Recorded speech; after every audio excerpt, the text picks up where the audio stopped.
Hey, this is Scott Simmons, the famous co-host of Editors After Dark. We are here with Jesse Vercelis, who is the editor of Solvent Press, and of course, the even more legendary John Patrick Robbins, who is the editor of a bunch of magazines I'm not going to list. Wow, thank you, Scott. And Jesse, it's great to have you on the show. The 100th episode. It's amazing, man. It feels like it flew by. I never thought we would get to 100. And here we are with you, and you're talking about your brand new press. I'm honored to be on the 100th episode. Yeah, that's quite an accomplishment. I mean, it just seems unreal to me. I mean, and of course you can download all these episodes in your imagination. But no. So Scott, man, how does it feel, man, to be on the 100th episode? We never thought we would get this far. Honestly, it's surreal, dude. I don't remember taking the first 99 episodes. Me neither, man. I think we were on some really good fucking drugs. I'm just saying. I think it's like, yeah. So Scott, being you are the true host of this show, and I'm always impressed with how you keep the conversations going. Scott, just go ahead and let's go. In fact, why don't we go to our mailbag, Scott? Go to our mailbag and let's read some questions they may have for just to ask editors. All right, I have one that I found conveniently in the mailbag. Okay.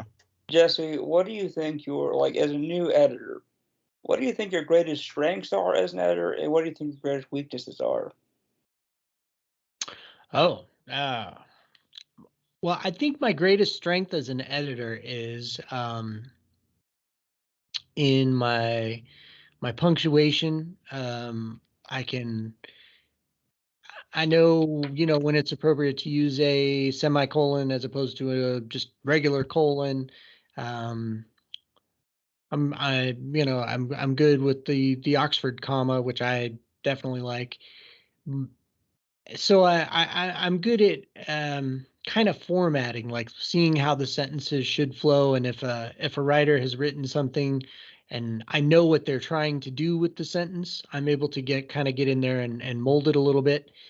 I know it sounds stupid and corny, but I always think of Mr. Miyagi from The Karate Kid, with the bonsai trees when he's teaching Daniel, you clip here, you tie there, and you're kind of molding how the tree grows.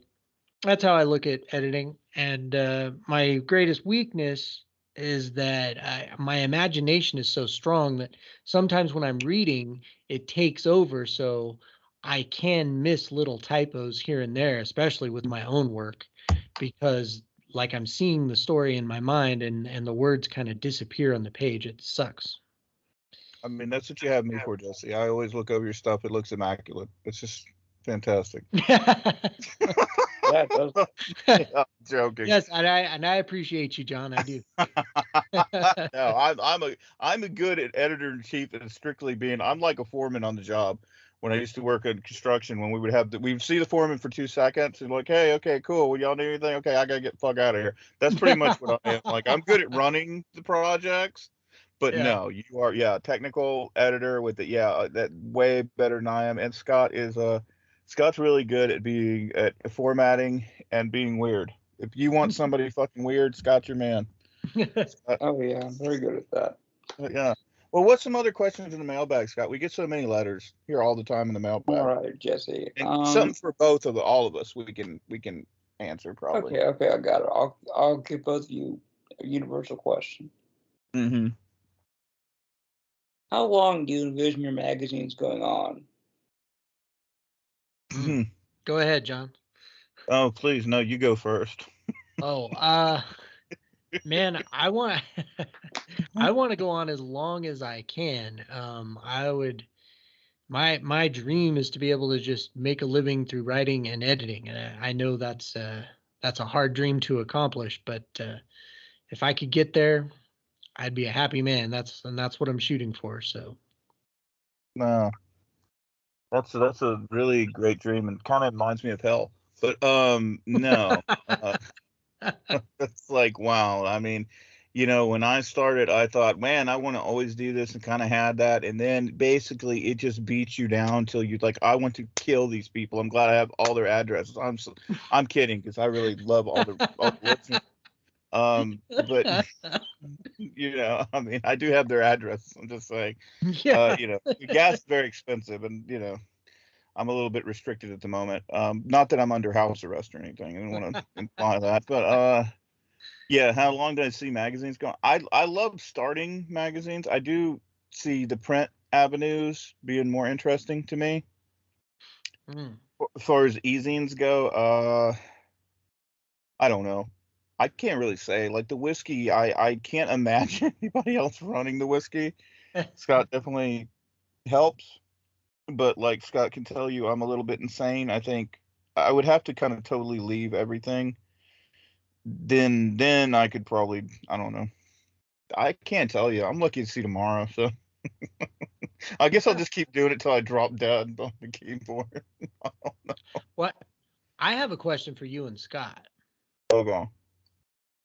So for you guys, what do each of you see um, is the biggest difference in dealing with the poets and the fiction writers? Scott, Um, go ahead. okay, I feel like with poets, like it's like they don't. Okay, sometimes they could actually never mind. Both of them continue utter shit. But fiction writers can be more of a pain in the ass because you have to format it just how they want it. Poetry is short, but they can still be pain in the asses. So largely not that much. I don't see a lot of difference. They're Hmm. equal pains in the ass. That's very nice. I think the difference is poet and fiction writer. It's just the title. No. I see. Okay. No, I mean, I don't know. It's like when it comes to that, it is a weird kind of divide. It's probably the same divide I see in you know, like publication writer poets and open mic poets who just seem to be there's like a big Okay, divide. Even though I, you'll see the people who do the open mics I are will. in. What are you trying to say and talk over top me, Scott? Go Oh, that ahead. was pretty dick. I was gonna say I will say one thing I actually did notice. Yeah. It's with fiction writers, like they have more of a challenge in my opinion, because like it's harder to like keep it less dry and longer story, you know? With a That's a poem good you can point. make it short and you make it pop very quick. But with fiction you gotta learn how to pace. So you can Yeah. see like a lot more bad fiction writers than like Yeah. bad poets. Mm. Well, I know one thing I've heard they always do in workshops. They get the poets to try to write short stories, and then the you know fiction writers to try to do poetry, just kind of get cut it down a little bit and kind of reverse. You know, try something different. It's one technique I've heard about. But you made a Mm. good point, Scott. Thanks for like over talking me though. That's really fucking great. Well, Um, you know, but no, there is a divide. I think sometimes, like I was saying, I got interrupted by Kid Wonder there. Um, you know, it's like with the poets, the ones that are publication people more so than the people who are open micers who just seem to be like they're both the same, but yet they're not because they you know there's just little nuances. Of course, the big thing is you're telling a story; it's got to be direct, and of course sometimes with poetry you can be it's more like sometimes it's almost like painting. It can be abstract, you know. And then there's some fiction writers I read that you don't even know what the fuck they're talking about, and you think, man, you should go to poetry. You'll be you'll get over like gangbusters, you know.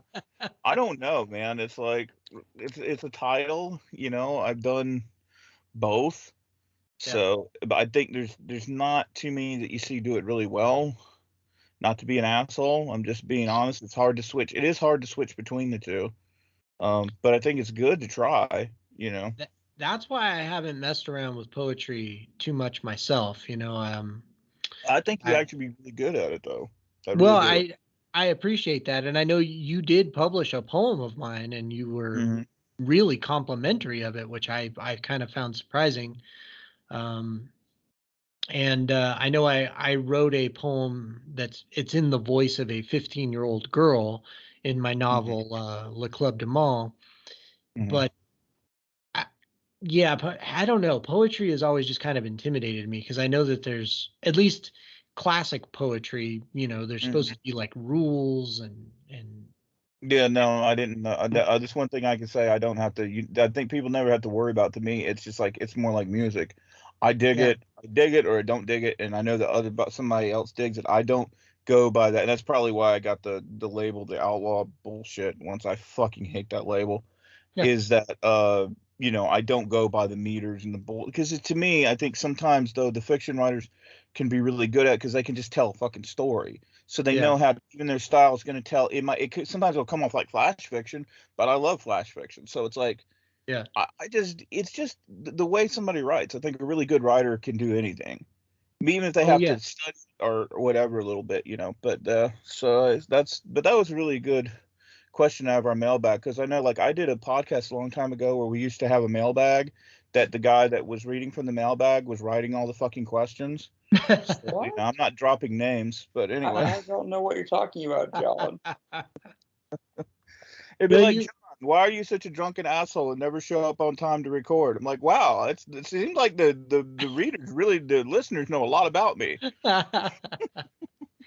No, that you made a good point there, though, John. And you know what's weird is when I was in my garage band, I had no compunction about writing lyrics. Like I'm very confident in my ability to write song lyrics, which is kind of like poetry. A hell of a lot like poetry, rhyming poetry. I mean, Yeah. it hasn't Jesse, really what do you changed. think? I don't know. Well, I'm gonna ask it. this. Go Yeah. ahead, if you want to I ask, was but gonna ask, what do you think of the lovely title? Make poetry inside me. oh my god, dude, you're gonna talk about somebody that was a pub that's somebody we published and is a friend. So it's like, yeah, I'm not Well, in you're that, a cool Scott. That's person. I'm a dick. I find it funny. no, great person who submits work to us. So I don't want to put that out there, because that's not me. You said it, but I think it kind of caught you I'm just off. asking to harass Jesse. I know, but that was wrong. I didn't quite catch the question, Scott. You kind of cut out on my end. That's probably good for you, Jesse. I'll ask you Yeah. something else. Okay. Okay, ever since you've been an editor, do you feel that you deserve a cookie? Yeah. Oh I don't That's know god. if good. You're not I getting don't one. know if I don't know if I deserve it specifically for my editing, but yeah, I feel like I deserve a cookie, sure. No. Okay, I'll go to the mailbag now. Let me look through here. Okay, that's an arrest warrant, unpaid bills, unpaid parking tickets. Apparently, I have no license for the rest of my life. And I let somebody hear that and think, oh, I knew it, because writers like to make up I shit. knew it. What I was gonna ask, and I'll ask you both, what's your opinion of editors who really don't edit? Because, like, Jesse, you do edit. You take a work and you'll go over, you see a mistake, you correct it.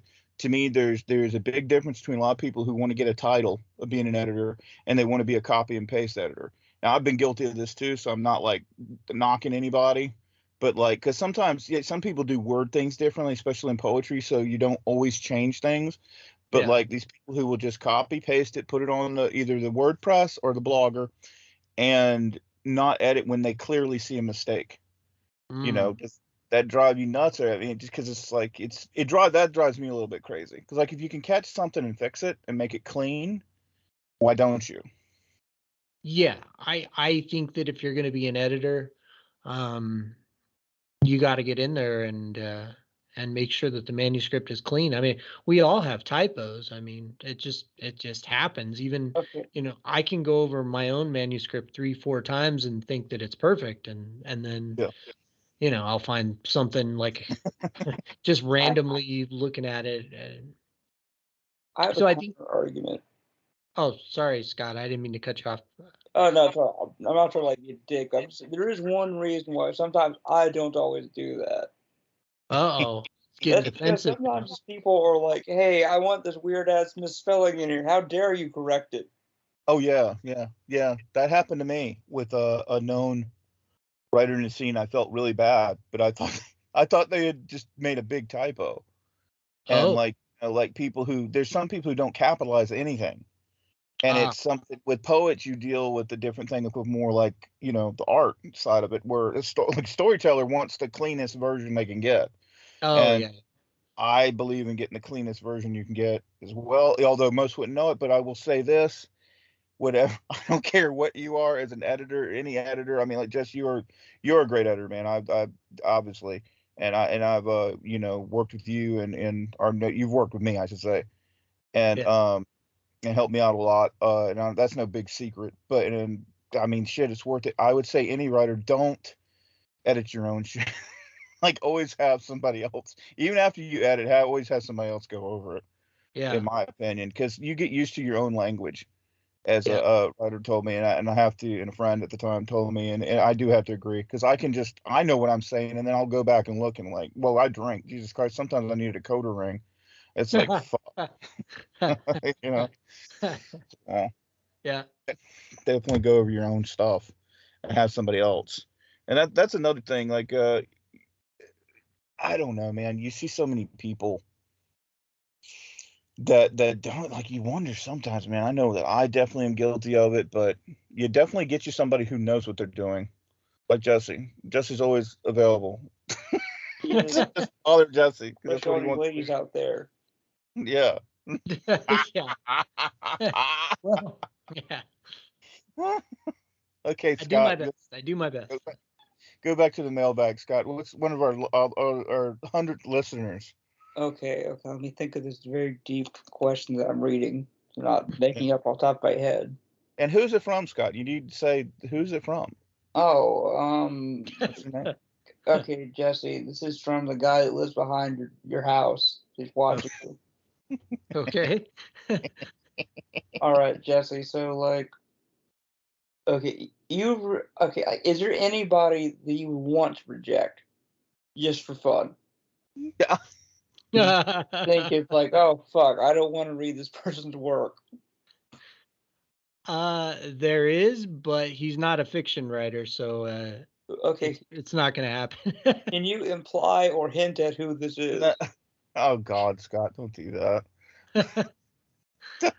I can, but I probably should. Well, I don't know. He wrote. He was in something that I was editing for you, or at least looking over for you. I can't remember. Yeah, I know exactly what you're talking about. That's not a good idea. Okay, just don't tell me who it is or don't imply it. But No. But what I'm saying is, I Mhm. don't think that was a fiction story that I was looking over, though. I think it was more like a personal reminiscence kind of thing. But Oh, yeah, John Patrick Robbins. Okay. All right. yeah, no. yeah, But if this person ever got it into his head that he can write fiction and wanted to send something my way, yeah, it would be my pleasure to reject him. But anyway, go ahead. Yeah, we sound like assholes, and that's enough. that's half the fun of it, though. Not to me. Okay, like, we'll go on that, man. And as far as editors go, this is a basic question that it's a stock. I know, rejected, like, because we've all been rejected. But then again, when you're on the opposite side of handing it out, I mean, because I know, well, we deal with it. We get a lot of submissions. I'm not like, it sounds really shitty. Like, we get more submissions than you, but Yeah, but as far as the submissions go, we do get a lot. I'm And sure you guys do. but, like, yeah, how does that go when you have to actually reject? I mean, because, like, to me, it annoys the shit out of me. And then sometimes I've been guilty of putting it off, you know. And that's why I think some places just do that. If you don't hear from us for like a month, then you're automatically rejected. But we can't always say that with places like the Whiskey and Shit, because we're just busy all the time. Yeah, We do press. We're a little preoccupied. yeah. Well, Yeah. I mean, it's it's not something that's enjoyable. That's for sure.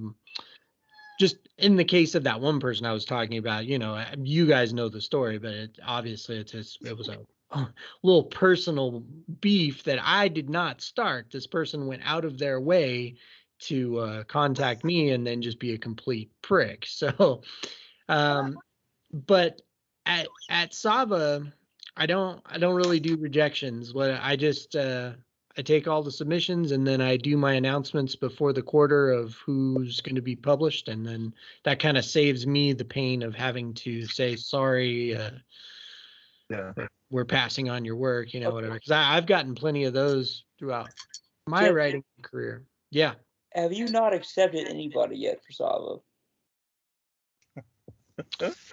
Yeah, there's been a couple. Really? I'm Yeah. surprised. Okay. You're Yeah. surprised. Okay, not Scott. very many at all. No, just because you're new. That's all I meant. No, I understand. Yeah. Yeah, Scott's the cagey old veteran now. He's like, and the dope fiend that's supposed to run daily that runs occasionally. It runs whenever the fuck it feels like it. That's what It's it supposed to be takes. daily. I run the whiskey, it runs daily. I don't even advertise it runs daily. What I find funny though is like after not running it for a while, I got more likes. Yeah. As the Seriously, dope I Be ran on it Dirt 3 times Road, last month. not wanting to Like, be on Dirt Road. so the dope fiend monthly. it's whenever it feels like it. Really, seriously, I actually got more likes from not running it. That's what I Yep. find ridiculous. People think Scott's really picky about work. He's just fucking really lazy. Yeah. That's all it comes to. Or I get Like, bored. didn't you have a guy sitting around for a year? And you Yeah, finally that's hilarious. You know, acceptance? laureate. Oh, fuck. We're like known as the assholes of the community. Like and I believe it or not, I actually do like the community. No, That's John's the nice. thing I I'm think. just a sociopath. Well, I mean, I got the nickname the Mad Editor, but it stuck, you know. And it's like it was just because I ran a lot of magazines. Like people don't realize you can start a magazine easy. It's not starting a magazine that's hard. It's keeping it running. Yeah. Getting submissions. I mean, there's a lot of them that just sit, but I mean, they sit and it's not like hurting anybody. So it's like, if I want work for a place, I can go there. That's what I really started. Like when I started a magazine, I kind of wanted my own network. So, and eventually when we had writers at a press, we think, well, we can publish them a bunch of places, get them exposure, help build them up, help get them other places. Because that's what you do. You just build up credits, and we have a good network like that. Yeah. But like, and then people look at me like I try to run the table. It's not that. It's called being smart. And that's something that it's not being mad. It's not being, a lot of people come along and they fucking copy what I do, or they they try, and that's not being an asshole, but I see it all the time. They think, well, John just started a bunch of magazines. Like John was publishing way before I was a fucking editor. I'm not a great editor. I don't claim to be one. I've got better because I'm good at overseeing things now. But like, no, am I like a great copy editor? Like, yeah, no, fuck no. You want me to proofread your shit? Boy, you fuck them. I can proofread it too, just as well, John. I think between us, we had to really sit down and but no, it's like a basic mistake, of course. So that goes back to what I call copy and paste editing. People just want to call themselves editors, but no, Jesse, you have started on a great foot because you're an actual editor.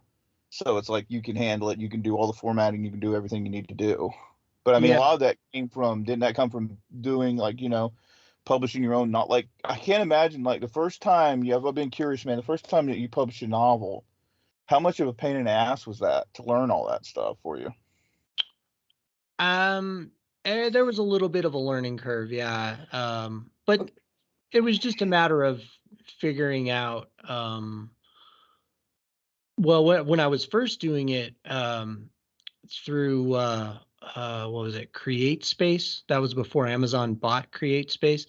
They were talking about you needed these templates and stuff, and then I just once I realized all you got to do is you format your page size, and then you have to kind of get in there and make sure that it's all laid out the way you want, and you want your chapters to start on certain pages, and you don't want the stuff to run together, and all that kind of stuff.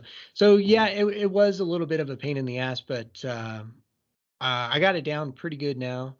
And the editing is, I really do take it serious. I mean, I try to take into account the writer's feelings too. So whenever I make, I mean, there's been times when I've gone in there and separated things out, like made a new paragraph, and I try to lay out exactly what I do when I email it back to them for them to look over. And most of the writers I've dealt with have been fine with it.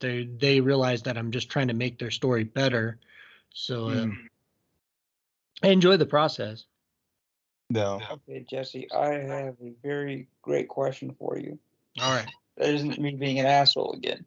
If anybody hears the sound in the background, it's because like Scott finally, we're very happy with him. He finally got first piece of pussy in his life. Got a fucking cat in the background. So, once I love, because I have to be crude, rude, and lewd, or I'm not the mad editor, right? I have to live up. Go ahead, Scott. Okay, Jesse, what do you think of your first novel? Compared to now, do you think, fuck, dude, why did I write this? Mm. You think, oh, it's okay.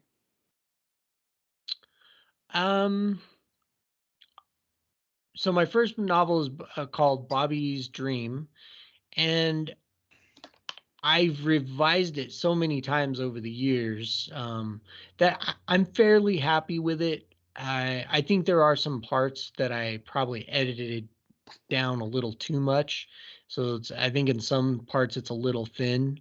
But I'm still mostly happy with it. As a matter of fact, I was I don't know, I was just paging through it today actually. I was looking in my books and picked it up and just read a couple random pages, and I was actually kind of pleased with it. So There you go. Was it after you revised it, or I'm talking about the first original draft you can remember? if I went back and read the original draft, I'm sure I'm sure it'd be atrocious, because when I was first writing, like I've said this before, is I tried to get into writing a novel way too early on. I don't know, I just tried to jump into it. So but before I figured out my style, I really was just sort of kind of copying Stephen King or trying to, and I'm sure I was not that effective with it. That's true. So I'm sure it'd be terrible. Yeah, we all bleed our influences though, so it's kind of like normal, right? Yeah, you And right, can't all I know, we all do, man. It's See, just you can't true. get around that. Yeah. I will say one thing that kind of sucks about being my age. Hmm. Seriously, one of my first writes, like when I was like fucking 14, was like released by somebody else without me like saying anything about it. Oh, wow. Wow. God, man, that thing How is did that happen? punk as shit. I don't know how it happened, man, but I look back at that shit and I'm like, God, why can't they delete this? They could if you say something to them, dumb. I mean, like, God, Yeah, I wrote online for years, years and years and years and years and years, and then I kept thinking, hey, why don't I go for publication? All granted, online publication, then later print and stuff like that. And I don't know what held me up. And then, like, 2005, then took a long break, years, and then came back. yeah. I mean, it's your work, Scott. If you want them to take it down, they have to. I'm a Mm. sadomasochist, so I'll leave it up. I mean, fuck I it, might as well humiliate myself. Yeah, I agree. Yeah, it's kind of fun to leave it up. Well, I mean, shit, man. I'll ask you this because you work, because of course, yeah, we're editors, but we also, like, definitely everybody knows me and Scott run multiple presses. Anybody knows that we work together, and of course, you work with us, so you're kind of like part of the whether people know it or not, part of the system too. So it's like after doing that, man, are you ever gonna like think about branching out with Sava and like maybe doing books or anything like that for other people? um, I haven't really thought about it. A, a couple of years ago, I thought about maybe trying to do like an anthology project. Um, Yeah, you know, maybe like running a Kickstarter to raise some money and then paying writers for short stories and then putting it together in a book collection. But as yeah. of right, I don't know. I was kind of obsessed with the idea for a few weeks, and then I don't know, it just kind of fizzled out inside my head. So as of right now, no, I'm not really thinking about that. Although I don't know, seeing the stuff that you and Scott have done has got me thinking a little bit about, just like right now, thinking about it, maybe one day giving that a shot. But I'm so new at what I'm already doing that Yeah. I just kind of want to keep going. But I, I, I, I dig what I'm doing though, as far as like with the videos and all that kind of stuff, because I don't know of any other publishers that do that. So I'm hoping that'll really start to catch on and I can get some momentum out of that. Yeah. Yeah, you're drawing a lot of different things, man. I was commend you for it, but no, it's weird. Yeah, if you look at people like me and Scott, like God, when we started out, I fucking apologize to the community. Those are some god awful fucking Oh pods. yeah, I did have to do like page numbers and shit. if you get in at Whiskey City now, we are completely different than we were, and we're always improving, but we had to do things to improve. I think there's a lot of people that just, that our books are not. I mean, well, even Death Rattle, there was definitely a lot of imperfections. A lot of fucking shit went down during that book in particular, and that's on me and everybody else. But everybody else is me and Scott, so Yeah.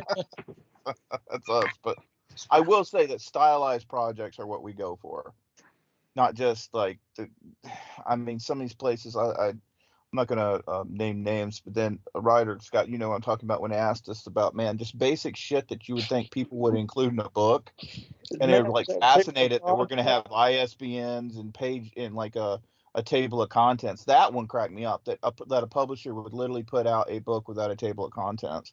I'm like, how can you call yourself a publisher? Like, what? It's like, I think calling yourself a small press is really cool. When you're not really working like one is not cool. So. Now, formatting table of contents, that's a pain in the ass.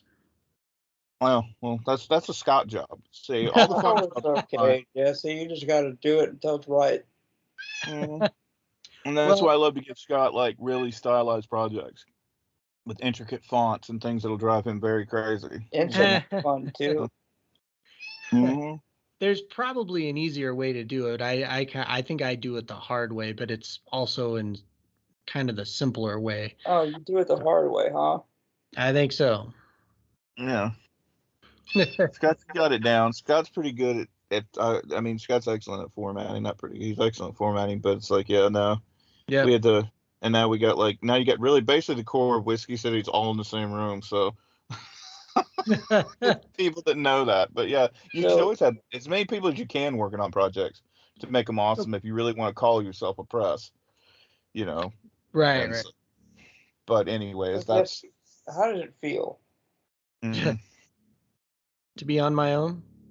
No, just how does it feel? I don't care what. How does it feel? What? Okay, Jesse. All right, here's my actual question.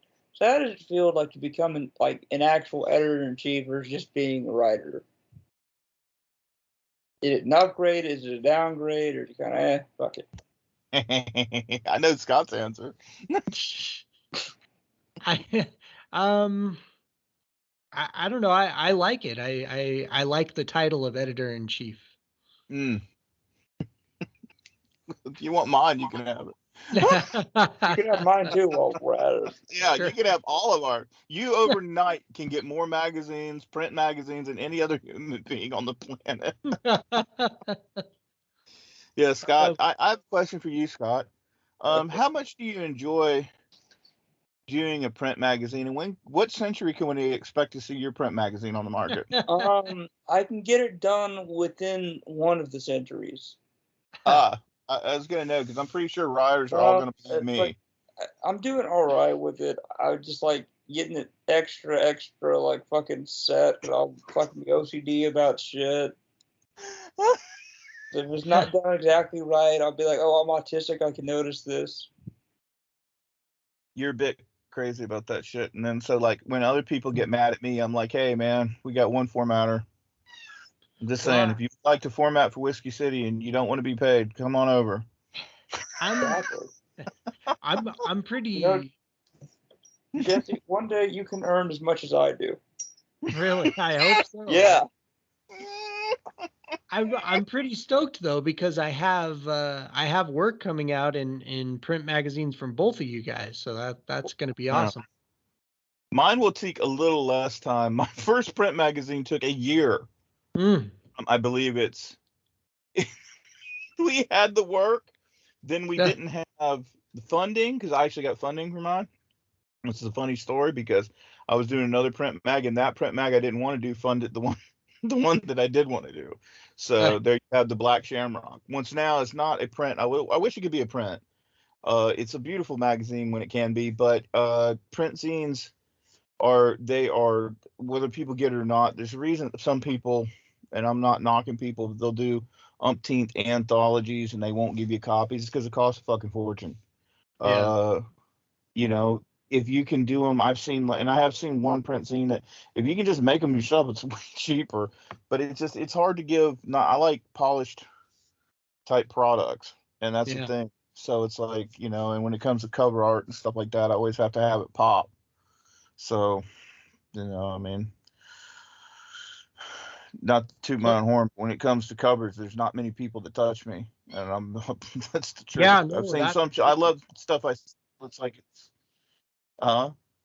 no, that's true. I mean, you're good at designing covers, man. I appreciate it, but I mean, I just can't stand when I see a collection come out Okay. and it doesn't have something to catch the eye. All right. Real Yeah. question for you, Jesse. Yeah. So it's like with your books, right? What have you done for covers? Like, how have you gotten that done? I just use the Amazon cover generator. I just go through the images until I find something that I Yeah. think represents the story, but also looks cool, and go through the designs and pick the font and the colors and all that. And I mean, I know that they all do kind of have that generic look to them, but it's just the cheapest and most expedient way to do it. So. Trust me, I hate cover day. Scott can tell you horror stories about cover day. Cover day is a bit like a war at the press. That is a day that my blood pressure spikes. I didn't have a stroke on cover day. It was after cover day one time. Yeah, it's So probably after, but like you do get like it becomes like a swearing match when you do in fucking the Amazon cover designer. You don't use that. It's like their uploader thing where it's like, oh, it has to fit into these specs after you made it in this one. yeah, after they this is my problem with Amazon, and I think any editor can talk about this. Anybody who runs a press. When you give somebody specs, okay, then give me exact fucking specifications. Because if you give me the fucking numbers, I can do it. If you don't give me the fucking numbers, I can't do it. And then they'll do it. Oh, you get the exact fucking numbers, and the exact fucking numbers don't match. So I don't know who the fuck at Amazon is sitting on a beanbag smoking weed and can't understand that you got to give me the fucking numbers so I can get the shit the way they want it. John, we don't need exact numbers. We just need the exact feeling. It's like fucking. It's like fucking, and somebody don't tell you nothing, and they know the fucking body, and then they're gonna piss them on. Well, you didn't do shit for me. Well, bitch, you didn't tell me nothing. Just sit there and lay. Anybody can sit there and lay, for Christ's fucking sake. It's the easiest shit to do. Act like you're doing what? Well, you go act like you go have a heart attack. No shit, I'm gonna die. What? You need a time clock next to that motherfucking bed. There you go. So I knew I had to go off at some point on Editors After Dark, the 100th episode, the legendary 100th episode. Yeah. Oh. Let's have another mailbag question. I got one here, and it's from some asshole in the Midwest. This is for Scott Simmons. Scott, man, what's your how do you see your future, Scott? And when exactly will they writers be getting their payments and copies of their new magazine you're going to be coming out with, new print scene? I largely don't. I just kind of think, that's kind of like future Scott's problem, and he's an asshole. Okay, well, I want to thank. I got paid, so if any writer didn't get paid, you talk to Scott. I think Jesse's better at it, though. He has more generous payouts, and he pays more often. He'll even pay you for projections. John doesn't pay at all because he's content. John moves locations. I'm moving. I'm moving to Tallahassee, Florida. For one thing, Scott, when I get my contributor copy of Weird and Geared, it's going to be promoted all over the place, my friend. Oh, Scott's upset because you didn't give away. That's your problem, Jesse. Oh, he'll give you a copy, man. He'll give you the link so you can buy one. Generous man. You can have as many as you want. Hey, the reason, and I don't announce the name of my magazine, but the reason I do my magazine because, okay, here's another thing. Does it aggravate you? Well, technically me and Scott don't print magazines, so this might be a question for Scott. Just you can answer this, man. I was in a magazine that I was really proud to be in. One that you helped me with you definitely did. I mean, I'm not gonna lie. Like I said, I go to an editor. I don't get the editor to write my story. I give him to fix everything. So it's look, I'm I'm not a grammar Nazi, as they say. And he's not a Nazi either. That's just a rumor that he wears those things. He has a weird kink. But uh, I was in a magazine that I was really proud to be in, and what was funny is I thought, like, and they didn't send out copies, and that's okay. They have nice covers. They kind of have a good pulp thing going. I'm not naming names. Anybody can figure it out. And then when I picked a copy up, it wasn't a magazine. It was just an anthology. Yeah. With really crudely done. Not knocking them, but like, does that bother you, man? When you see something, like, to me, I want everything to pop, to look really unique. I want writers to be, if a writer does get a copy of something, like, because we do give contributor copies when you're in our mags, at least for like for the one that's coming up. Mm-hmm. To me, I want people to be, and when people buy it, like, they got something unique, not just something like, hey, we threw this together because we want to make money. Does that really aggravate you when you see that kind of stuff? Because, I mean, let's face it, we've all been in some stuff and I've been in some really great places. I want to not shit on people. Like, I was in Ramingo Porch, and they sent out I was in every issue. Yeah. And they sent me a copy, and sometimes multiple copies. I think one time I got, and so it was like, and big props to them. Yeah. Because it was Mendez and Catfish, and big props to them. They did it right. But I mean, and like, yeah. So I don't want to shit on anybody, but does that aggravate you, man, when you see some of those low quality mags and stuff? Well, I haven't seen too much of what's out there, but I mean, in general, yeah, if I see something that doesn't look like they really put much effort into it, then yeah, that's not good. I had same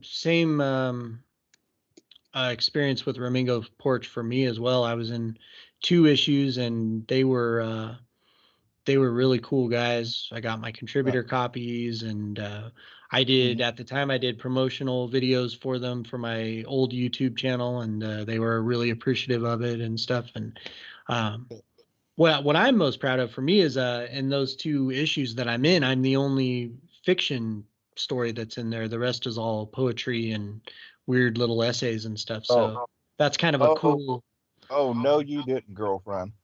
Oh, what? no, you didn't. No, you didn't. In the Fuck Bukowski issue, I had flash fiction in there. Oh, you did? I thought it was a Yes. poem. No, it wasn't a poem.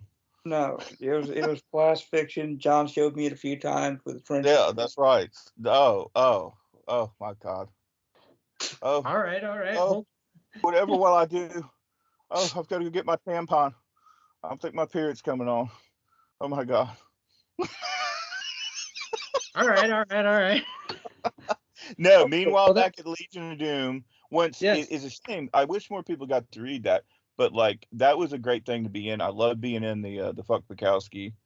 And yeah, like, 'cause I remember your story in there. See, because I remember things, Jesse. I clearly. Jesse, I have a deep You got to give up the drugs. question for you right now. All right. So, would you fuck Bukowski? Probably not. Well, No. why? Why? Is that what you asked? Why? Yeah, yes, Jesse. Why? Well, because he was an old drunken dude, and that's not my thing. That sounds Oh, like you like them to be younger and drunken dudes. Yes, exactly. Okay, good. Scott, looks like it's your lucky night. Wow. Wow, the 100th episode is really gonna have a pop to it in more ways than one. All right, I've got my copy of Fuck Bukowski here.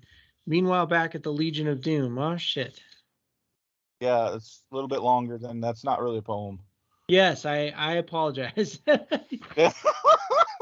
like, Read that one again. I like it. No, don't read that, because that's terrible, and edit all the shit. But I loved having it in there. In the book, that is. That just sounded wrong on every level. But no, that was in there. That was one of my favorites too. So, because like they took that, and I know I sent in a couple pieces, and whoever picks, because I don't know, but I'm grateful. So yeah, Ramingo's Porch, I always like to really compliment them because I know it had to cost a fortune because they had a lot of contributors. So that ain't cheap. Yeah. So props to them. Wish they were still around, but Jesus, I know they were probably, it's like anything, man. It happens. People get so mad at presses, but to send out big collections, and then of course when you get the anthology argument, you get a huge anthology that basically doesn't send out anything, and then they make, pretty good money. It's a damned if you do, damned if you don't. Because I know a couple places will send out the PDF. At least you have and can see how your work appeared. I don't know. I'm not going to down anybody. I got in that cat killing a long time ago. That's another thing with another editor. I'm not getting in it now. I don't care how a place does choose to do business. I can only care about my own shit. I think that's a big thing to be with an editor. Stay out of the, I was like a bull in a fucking china shop, and I got drug into more shit. So that's the only thing that I can say. I think I've had the most drama with writers than any human being on the planet, just because I am so abrasive. And whatever. Just, you don't have to worry about that. And Scott just doesn't give a fuck. So I largely don't. No. Yeah. So Scott, we probably got to ask a question of everyone on the table, and because people ain't going to want to listen. Although I think this was a damn good 100th episode, Jess. I really do. Yeah, it's good. I'm sorry, I'm a little distracted at the moment. I haven't looked through this Fuck Bukowski episode in quite a while, so I guess there might be another fiction story in here too. I guess. Episode. Damn. Man, I thought I had the only fiction story in both issues, but I fucked that all up, didn't I? Well, you did. Wow, the alcoholic remembered. That's fucking awesome. Scott, what would be your question for each one of us, man, before we get ready to? I'm having a blast, but I also don't want to make this a show where like people go, "Oh my god!" But like, because we all are editors, so we can definitely. Now, here's one for you. Actually, specifically, can I ask Jesse mostly questions? Okay, well, yeah, go ahead and shoot. Give me a real one. How long did it take you to become disillusioned as an editor? No. Shit. That's actually a really good question. Because I was gonna say when I first started, I was not an editor. I was probably a copy and paste editor. So shit. I would say shit, man. Maybe the second year. The first year was like fun because you just it was weird because I had that kind of personality that I went around. I didn't do like most people. I didn't just, and this is not a knock. It's just I didn't just open up a place, put up an ad, and expect people to come. I went to every person that I'd run it, like in the Fuck Bukowski. Like I used it like a network of people I had been published with in other magazines, and I went and found them, and then eventually word of mouth spread, and because like with Scott, I know you had help from a writer that used to be at the press, and he mentioned it to friends, and that's how we did it, So for me, becoming disillusioned, the first year was great. It's like when we're talking about we can talk about this is the great subject to talk about is like the frat. The frat was fun. It was a fucking blast until you go around the second loop. Me and Scott are kind of the same, and everybody's fucking ego went out of control because we're playing this game like it is. Like, oh, we did the whole joke about the poetry famous and all that bullshit. And then the people around us kind of took it, their heads fucking filled up like hot air balloons. And I'll say it out, and I don't give a fuck who dislikes it. They all lost their goddamn minds. And it just became a free for all. And I became the target no matter what. If there's an argument between two of them, I always had to pick a side like two fucking children. I should have been like Switzerland. So, no, I let it all destroy things. And like, so fuck, don't fuck Bukowski, fuck the frat, in my opinion. So guys, Scott, yes, that's a question, Scott. Okay, Jesse. Do you think that you're still in the honeymoon phase of being an editor, or do you think you're going to get more jaded as time goes on? I think that there's how do I want to put this? I think there's definitely a strong chance that I could get more jaded as time goes on, because so far I've only mainly just I originally started out, I had 5 names in mind of people that I wanted to publish, and I got stories from all 5 of them That was the first quarter. My second quarter, a couple people returned with stories from the first quarter, and then a couple of the writers introduced me to some new people. So it's been kind of like I'm just dealing with a closed little group of people that I kind of know and like. Well, know to varying degrees. Some of them I know pretty good. Some of them not so much, right? And some of you like to various degrees. Right. So it's like I'm dealing with friends right now. Yeah. As time goes on, if I do start getting more and more popular, and I start getting more submissions from just people who know from wherever, just out there, and more like crap, then yeah, that's like I could become pretty jaded. I could see that, especially if I end up attracting some weirdos that just won't go away, or people who get pissed that they're not published, or whatever. I mean, but Yeah. I'm already sort of mentally prepared for that to happen. So Okay, Jesse, here's a question that's not going to put you on the spot at all. yeah. So why did you reject that story I'd never sent you? Well, the I story. think that's because it sucked. Yeah, I mean, the story that Yeah. you never sent me, I mean, it's just not up to my publishing standards, Scott. I don't know what to tell you. Yeah, so you're an asshole. Just kind of rejected the first thing you ever submitted to me. Like, you ever submitted to me. That's payback, my friend. I know it was a reprint too, but you accepted my once I realized, okay, so this kind of supernatural story is not really what you're looking for. I found a different story that was more just literary, and you published that one, so that was awesome. In fact, that one that you published was also the one that was in the first episode or not episode, but first issue of Ramingo Porch. Yeah. Um, Boy, we're giving them a lot of free, yeah.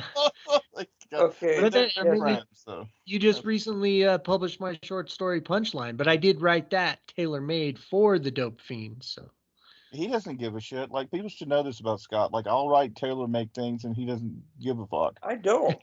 It's like, just people think, well, John has an instant end. Scott doesn't give a fuck. I know him, and he knows it all. I've got his home address, and he also knows I might send him something in the mail. The box may rattle. I'm just saying. It's like, it does work. Intimidation works, but no. Yeah, so Jess, if you could, I mean, because this is such a weird show, but I have to admit this has been a fun show. Yeah. And I think for anybody listening, like, I'm not trying to like bash people. I just have to be 100% honest. There's a lot of mistakes, and if you do anything and get good at it, you're going to be hated. Yeah. I just happen to be that I was like read a lot. Editing was my worst mistake.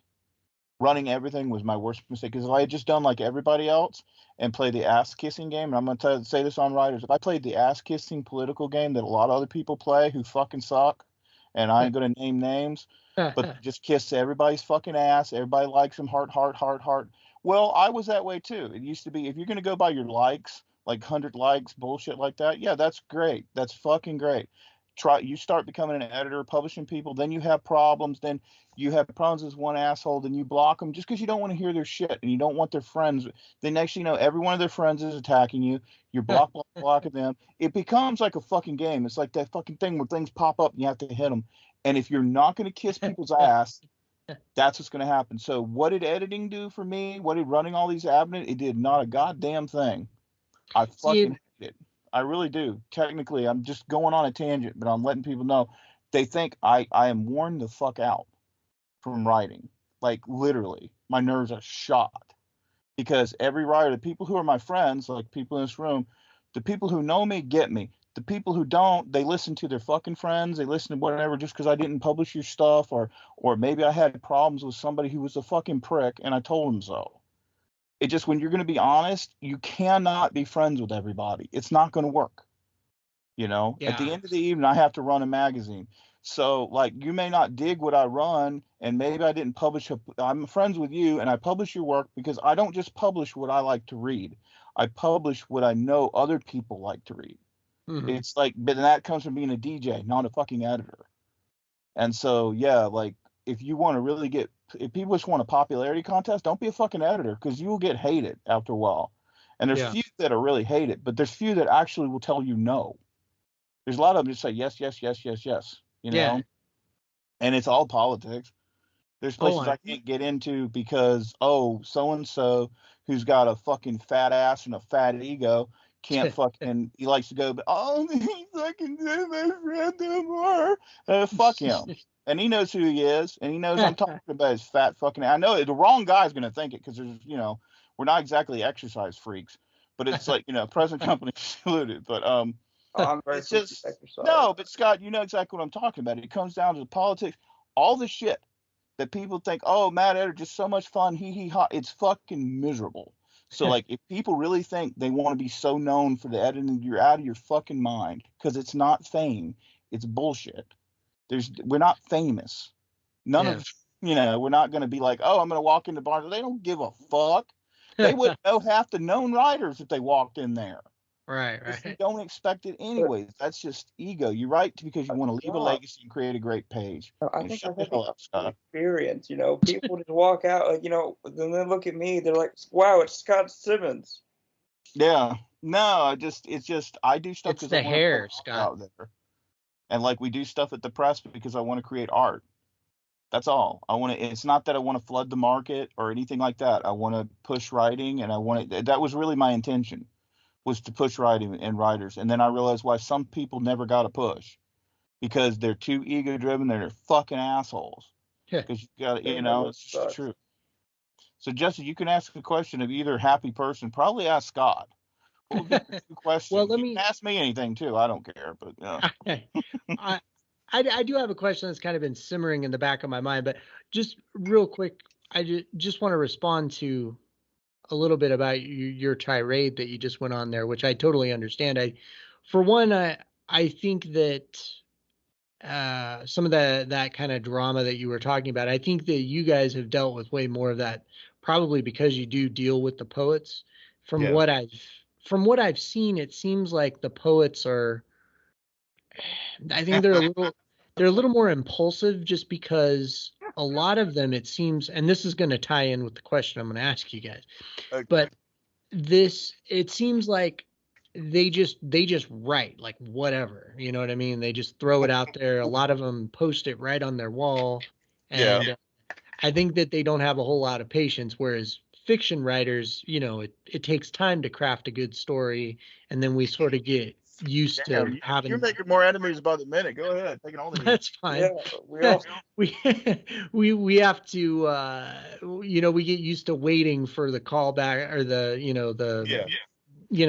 return message and all that. So I think that a lot of these guys, they're throwing their work out there, and then I know that sometimes they can submit up to like 5 poems at once and all that kind of thing. So I think it's more of a faster paced kind of thing. And then also what I want to say is just for, you guys, as far as publishing me, I mean, I would never send crap to either one of you guys. So, no, that's just from my perspective. Like, I would never just rip something out real quick and then expect that you guys are just going to automatically accept it. If I'm going to submit to you guys, or really anybody else, it's going to be a story that I really think is good and that I have made as best as I could. And so my question for you guys is, I mean, what do you guys honestly think of some of these poets who it sounds like they'll write a fucking poem about anything. Like, I could have swore I saw on someone's wall a couple days ago, like it was like a poem about them going to the fucking supermarket or something. Scott, maybe you want to answer that question. I have very great. This is dangerous territory because, like, God damn, it's like, why don't you just put blood in the piranha tank and see what happens? I have a very great political answer. If it looks like shit, it probably smells like shit. God. It's like you get shitty poems. Like, there are also shitty stories. All writing can be shitty. Yeah. It's also okay. I do have, like, just with fiction writers, I will say one thing. they do kind of seem like they're more like, it's like poets keep bad about it, but it does seem like fiction writers are more likely to give you sloppy seconds. You mean reprints? Yes. Yeah, Okay. Jesse knows all about reprints. I'm fine with that. I really am. No, well, it's because like stories take longer to write, so like yeah, they tend to send out the same ones more. Oh God, this is the most fun ever because I get Jesse in so much trouble. I will say this to counterpoint and devil's advocate, and I love to stir the shit. I won't jump on the fiction thing so much because I could really get him on that. Because I do find that there's a lot of lazy fiction, right? Present company excluded.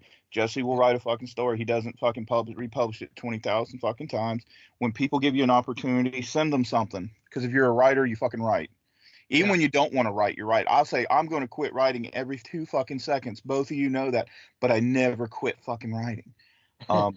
Now, with the argument of poets, I do agree. There's some people that they don't self-edit. In other words, they just want. I think they get addicted to and there's nothing wrong with this because we all are insecure. They get addicted to almost that feeling of almost acceptance.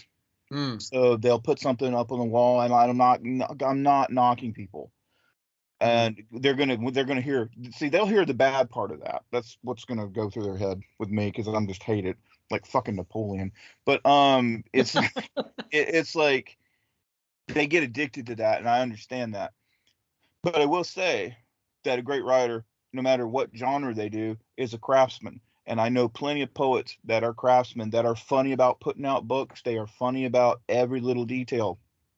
Friends of mine, Todd, Jake, and I'm not dropping their names, but like I'm not just saying just them, but like these people really, they take where you see like some people like you're talking that just kind of repetitiously put out so much work, and there's nothing wrong with that because we're all productive. Well, poetry's a lot faster too.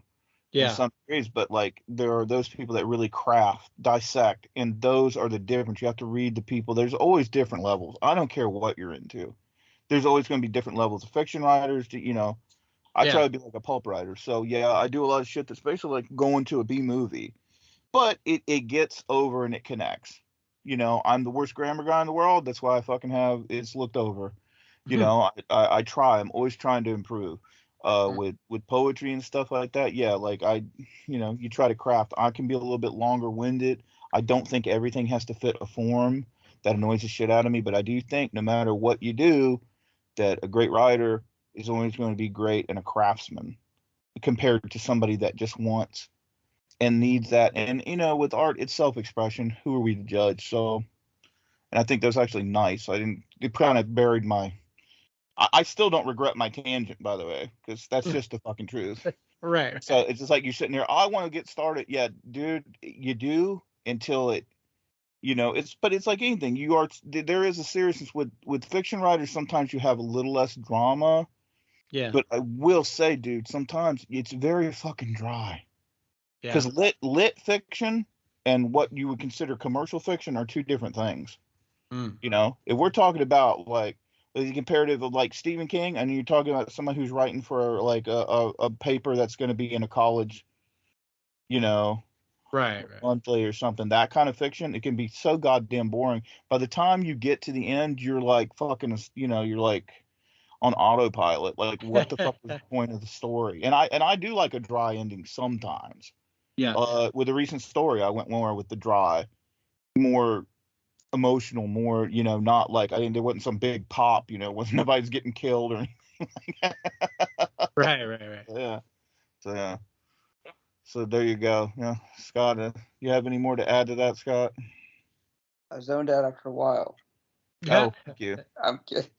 It just okay. seems okay. I have a very deep question for you. No. Yeah. All right, Jesse. So, like, what do you think whenever you try switching over to poetry? What do you think you do the worst at with poetry? Me? Yeah. No. I mean, I'm sorry. Of course, me. What do I do the worst with poetry? I just I've always looked at poetry as like a very high class art form, like you're talking about like Wordsworth and no, you know what I mean? I always think of like the classic poets like T.S. Eliot and those guys, and it's a highly respected type of art form. And I just think that if you're gonna write a poem, it should be kind of timeless, like I just said, writing a poem about going to the grocery store or something like that just seems a little like flippant, like you really don't really have anything important to write about, you know what I mean? I mean, unless something truly profound happened to you while you were in the fucking Safeway. But so to me, when I think of poetry, I think of Rhyme of the Ancient Mariner and shit like that. So you're thinking of those classic epic lines that are timeless, that go on forever, and right. Okay. Like, I mean, clearly, like the stuff I write, once it's just timeless. Exactly, yeah. Yes. I have another question to try to put you like into the shit area again. Of course, why not? Who is your least favorite like commercial fiction writer? Like, who do you think fucking sucks out of modern fiction? Ooh, see, I don't read stuff too much that I don't like, and so with modern fiction, I love going to bookstores. So I will pick books up and I'll just kind of scan them, or I'll read the first page, and if it doesn't draw me in, I just put the book back, But let's see. See, it's hard for me to say because I haven't read a whole Twilight book, but the parts that I've skimmed seem pretty friggin' terrible. So it's probably going to come down to like Stephanie Meyer or E.L. James, who wrote that horrible 50 Shades of Grey stuff. And I probably have to go with E.L. James because, I mean, just the fact that she's, made millions off of just this, it's not like erotica didn't exist before she came along. And she started out writing Twilight fan fiction, and somehow it snowballed into, making $1 million fucking Hollywood movies and shit. And then she gives an interview saying that she doesn't think, editing is that important. And it's just like, who is this person? And, so, and I know that her writing is terrible because we've picked those books up and scanned them. I mean, a friend of mine once was telling me that it was a woman, she was really enjoying it. And so I picked it up and opened it up to a random page and started reading it out loud.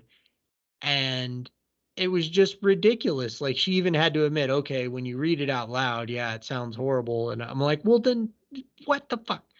So is that because you're reading it, Jesse? No.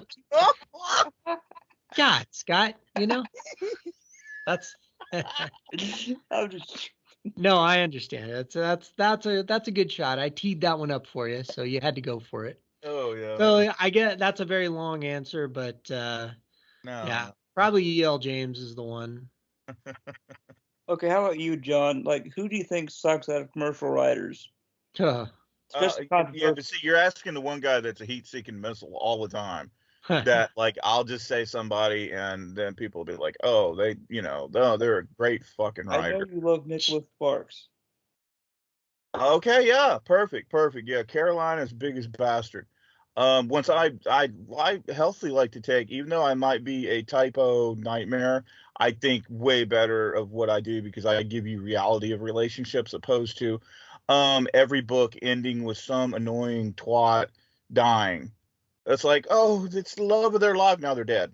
I'm like, I mean, that's pretty fucking easily. Nicholas Sparks is the biggest piece of racist shit who's just he is. I mean, this is proven. Just go if people want to go Google his name, Google some of the shit. I'm not going to reiterate the shit he said.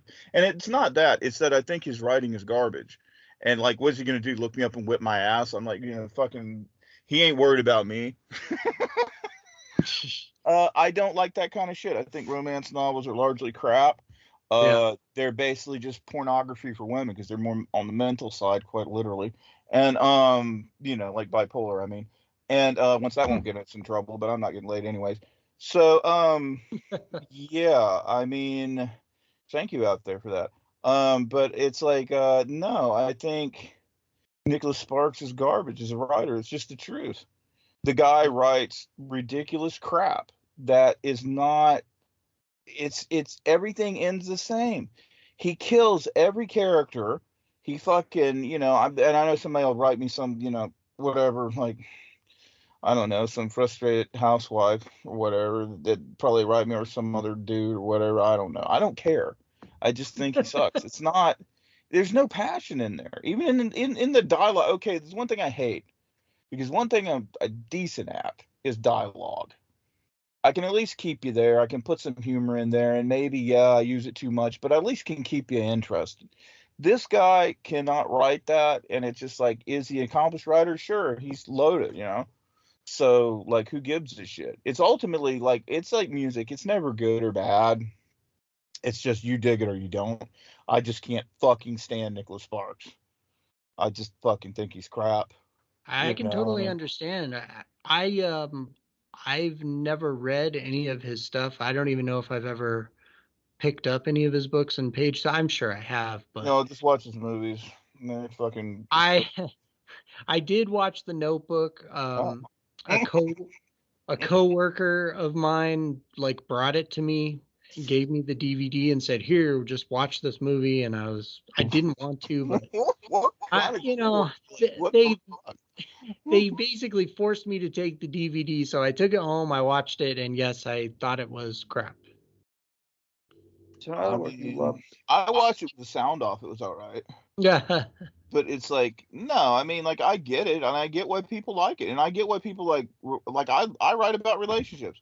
People always get on my ass about the way shit I do or whatever, but largely I write about relationships, and I write about the ass end of them, and I make them appealing to men and women, not just one. It's like, if all you want to do is do the like fucking the Bukowski thing, which drives me fucking insane. Jesse. But like, yeah.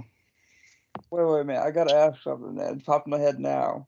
Well, Jesse probably wants to wrap the show up. Okay, Jesse, can you or have you ever written sex? It is something you can do. He's written sex. Haven't you read his work? Absolutely. It's been a while. Oh, that was a dig from hell. So my novel, Le Club du Mal, is about a porn star who owns a strip club. There's plenty of sex in there. Wow, she's an entrepreneur. You have any videos of the sex you're writing?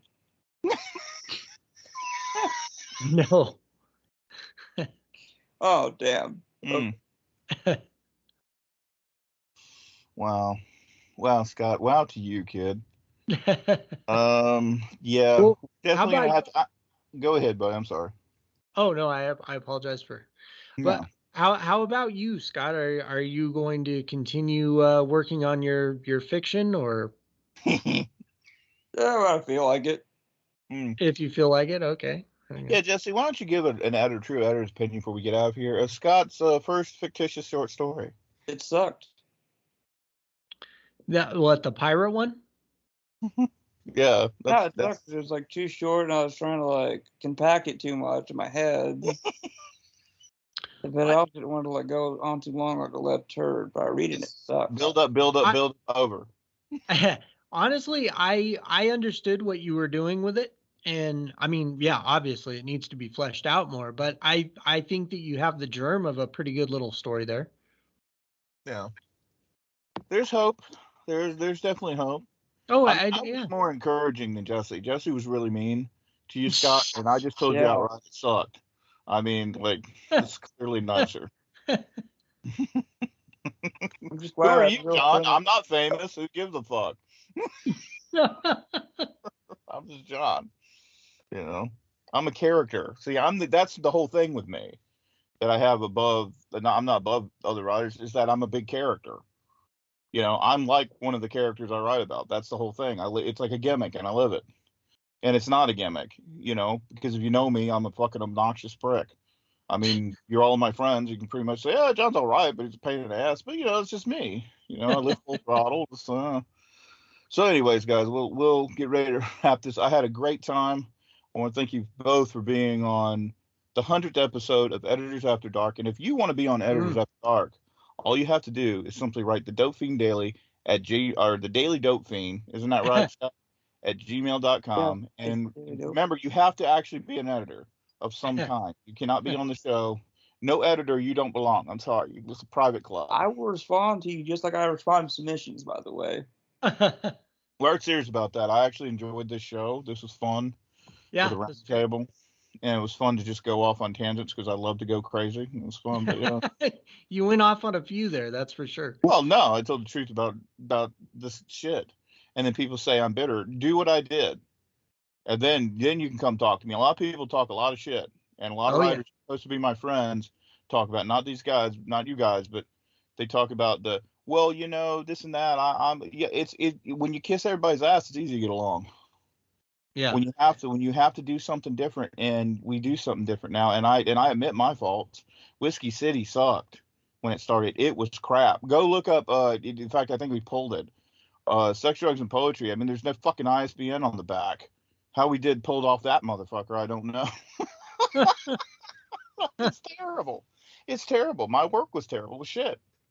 You know, a cold beer beats a warm heart. It's not on the market. It's shit. Don't be offended sometimes when people give you criticism because they're not trying to run you down. That's the main thing to remember. I'm just saying the editor's manifesto that you shouldn't buy is also shit. But don't buy it to read it. I disagree with that one. I think for a first-time book, you did really good. And you showed, I think you're like a drummer, though. No, just I shouldn't say that. That's bad. If we let the drummer go on his solo sometimes, the band loves it because they can go on stage and do some cocaine, have some sex, drink. But the drummer will still be up there. And just so you know this, on their drum solo, they will still be going like a crazy person.